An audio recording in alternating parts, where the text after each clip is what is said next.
আমার সত্যিই বিষ খেতে হবে। তা কোন বিষ দেবো, ইউরিয়া না পটাশ? আরে বাবা, লোকে মাঠেতে আসলে তাদের বউরা চা জল খাবার এইসব দেয়, আমার বউ আমার বিষ দিচ্ছে।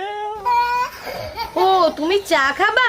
তা বলো তুমি দুধ চা খাবা না লিকার চা খাবা? কি মা তুমি ইরাম করছো কেন? আচ্ছা ঠিক আছে তুমি বলো তুমি কিসে চা খাবা, গিলাসে খাবা নাকি কাপে খাবা? যদি বলি কাপে খাবো?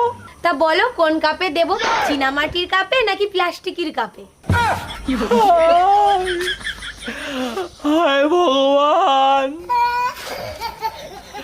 ও মা তুমি আমার কার সাথে বিয়ে দেছো বাবা? উমা তুমি এখানে বসছো কেন, ঘরে গিয়ে বসো, আমি তোমারে জল দিচ্ছি। থাক থাক থাক থাক, আর দরকার নেই।